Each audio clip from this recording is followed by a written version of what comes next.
na wale ambao wamekuja siku ya leo. Yangu kwanza ni kumshukuru mumepata nafasi ya kuja kuongea hapa. Kazi yetu leo ilikuwa kusikiza, na tumesikia.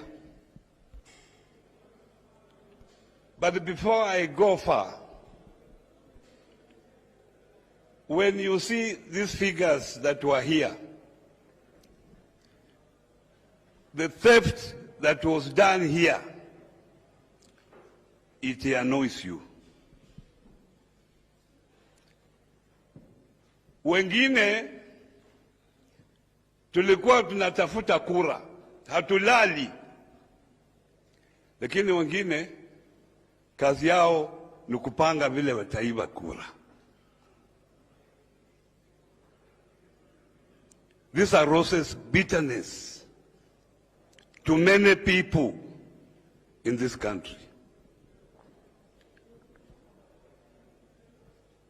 You have spoken so many things here. You have raised so many issues here.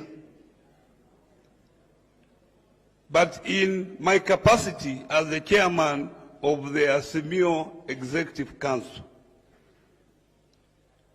I want to refocus you people on 4 important issues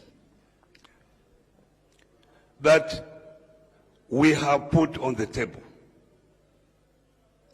so that we don't lose that particular focus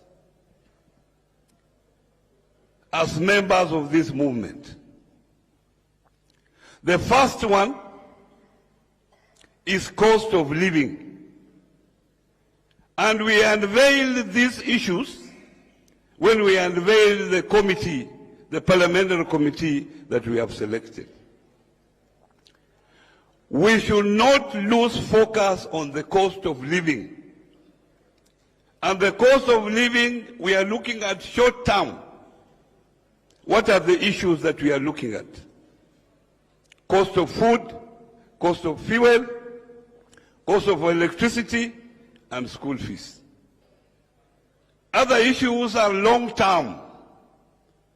We cannot deal with the complicated fiscal and monetary policies that they are. Those ones we can deal with later. Because the issue of cost of living is easier to deal with, because it is the Kenya Kwanza government that removed subsidies. The solution is to return subsidies immediately. There will be a major change in cost of living. The second issue is the opening of the server, which we can put together with the IPC reconstitution of the committee. That one has been understood very well with those who came here to talk about it. That is a very critical issue, and what you have seen here, as said by my colleague here, is treason. The people who did this are not even the commissioners. They are people who are working in the IT section within the IBC. These people are still in employment. They are there, who are used to steal this election. And I feel one of the recommendations is to scrap the entire IBC as it happened before, so that from the sweeper up to the chairman, they are all sent home, so that we have fresh people, committed Kenyans who are looking for those particular jobs to do them. The other issue that we are focused on, this party discipline, buying of leaders, buying of members of parliament, in the name of going to State House, being told that you are coming here for development.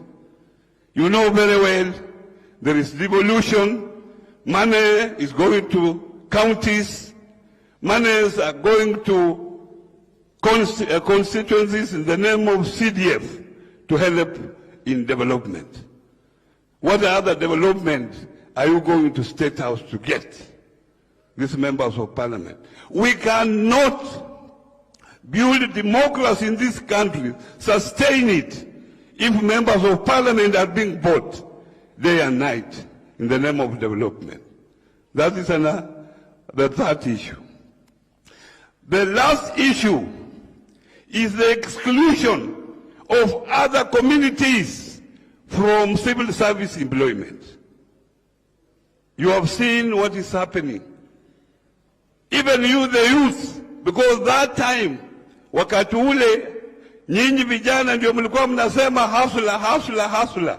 Muniambie wakati huu, how many youth have been employed? All these people have been employed. From the CSS, from the PSS, and from the CASS.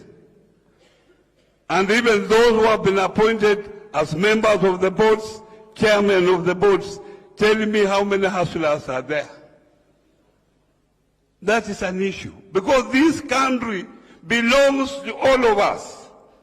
And we must be included because all of us pay taxes. So we must be included in that. Those are the 4 critical issues that we are focusing on. But other issues might arise, and we shall look at them as they arise. The other day in Kimaliza, I met one of them, and he was telling me, he was asking me, how is the financier? How is your financier? I said, who is this financier? At Uhuru Kenyatta.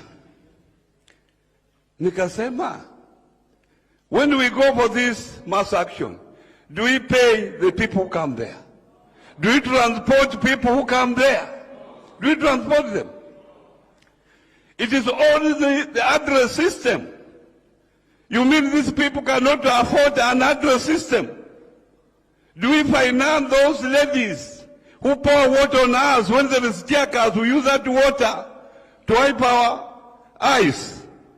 Do we pay them? So which finances is here? And if Uhuru can finance Raila Amolo Odinga this time, how come when Raila was demonstrating against him, who was financing Raila Amolo Odinga? And this is not the first time Raila is leading such a movement. It has happened before. But you Kenyans, as we live here, remember, we have had election disputes from 2007, 2008. We lost so many lives.